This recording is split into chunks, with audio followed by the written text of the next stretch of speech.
My name is Jonathan Milley, and today I'll be presenting how data science has made an impact in the world of baseball.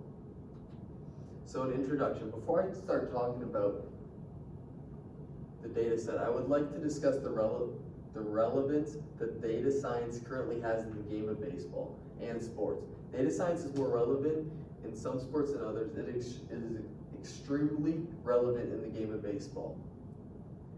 And I believe that it is used most in the game of baseball as well.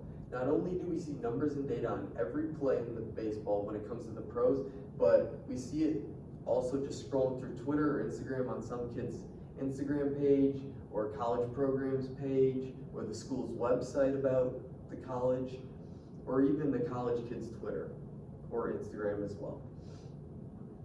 The game of baseball to me is turning into a metrics game, and they are more important than ever. And this is a picture of the MLB logo. So an introduction continued. Everyone knows the three main aspects of throwing harder. Those are genetics, weight, and height. Some other aspects that play a role in throwing harder include mobility, power, mechanical efficiency, and the exposure to throwing harder. This means actually trying to throw as hard as possible on certain days where you're meant to. Muscle fatigue, neurological fatigue, and your intent on every pitch. Everybody's body moves differently, and that basically means each person has to work on something different to maximize their output. Working on what you need will allow you to maximize your output, like I just said on the mound. Each of these training programs are always using technology to find out how to get the maximal output of their athletes. Technology has changed the game of baseball, and items like the Rapsodo, which is shown right here, and the TrackMan, which is shown above, show each pitcher how they are moving and what they might need to work on to maximize their velocity. These items allow players across the world to learn what they are doing wrong and make those changes so that they can see the results from the work they're putting in. So the data set and why I chose it. After conducting some research on different data sets, I chose to do the pitches data set. This data set included just about everything about pitching and can be tracked and placed into the categories, which will explain later. I chose the pitches data set because I have always loved the game of baseball and pitching. I thought it would also be interesting to do something that is very relevant in my life as well. I've always enjoyed the number side of baseball, and I thought as well this data set would be cool because I'm currently playing on the baseball team. Shown below are what the data set looked like with the different numbers and categories on top. So the categories through the data set.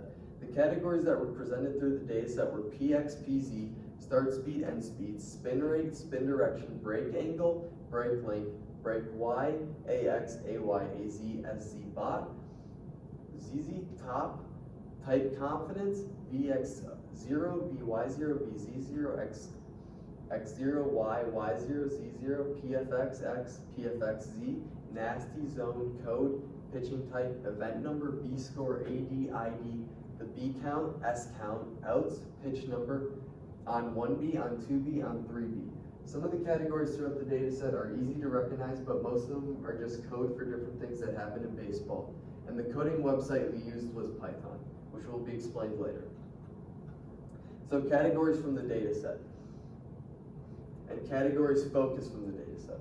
For this project, I found most pieces of data and the easiest to understand, and those were start speed, spin rate, type of pitch, and the result of the pitch. The categories I selected relate very well to one another. Start speed and spin rate are connected to one another because as a pitcher, when the pitcher releases the ball, it travels and spins, and a spin rate can be tracked on that pitch, and higher spin rates will produce higher velocity fastballs. The type of pitch and pitch result are connected to one another because the pitcher will decide what pitch he wants to throw and if he intends for that pitch to be a ball or a strike. And below is shown another picture of what TrackMan would look like if a left-handed pitcher was on the mound. It shows everything, what you need, and each thing for every pitch. So the mean, the min, max, and standard deviation of the chosen categories. The start speed, the mean was 88, The min was 34 and the max was 105. And the standard deviation of that was 6. The spin rate, the mean was 1700, the min was 1.0, the max was 6300, and the standard deviation was 603. The result of the pitch, the mean was 1, the max was 2, and the standard deviation was 2. The type of pitch, the mean was 3, the min was 1, the max was 21, and the standard deviation was 2. So, and this is, so now the start speed versus spin rate. Scatter plot. For the first data module, I created a scatter plot. Between the start speed and spin rate, I added a linear line of regression and found the slope and intercepts, R value, P value, and the standard deviation. The X label was the start speed and the Y label was the spin rate. The scatter plot shows that as you throw, the harder your ball has a better spin rate, which would make sense. The slope intercepts is the R value and the P value. The line of linear regressions and the S and the standard deviation are all related to the different start speeds and spin rate. And right here is shown the scatter plot. The type of pitching and result of pitch, and the contingency plot. For the second data module, I created a contingency plot. Between the type of pitch and the result of the pitch, I also found the P value for the contingency plot as well. This plot has both variables on the graph, and data is shown below in an orderly fashion. It shows the different pitches and rates at which they are worth strikes or balls. As expected, fastballs had highest strike rates as that is what's thrown for the most strikes, and off-speeds had lower strike rate percentage, as they are typically the out pitches for many pitchers. Onto the R value. The R value means less likely that the pitch would be a strike, or a pitch that is struck out on. The R value is calculated out of all the pitches and then recorded into this data set. And right here we have the two data sets on there. Average start speed for each pitch in the certain count, a bar chart. For the third data module, I chose a bar chart between start speed and count. In this chart, I found out that as the count increases, the average speed of the pitch increases. This was interesting because usually at the start of the count, the pitcher would throw a fastball.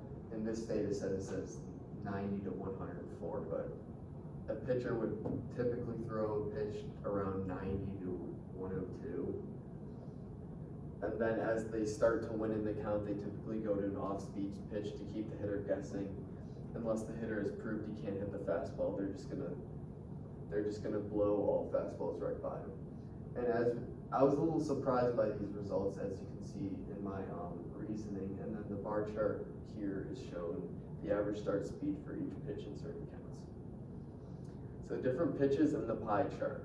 For the fourth and final data module, I created a pie chart. Of the different pitches that pitchers throw, I was shocked by this result because pitchers use their fastball twice or even 3 times against certain hitters. But some pitchers will only maybe throw 1 or 2 fastballs and the rest are off-speed pitches because their off-speed pitches move better and they can locate them better for strikes.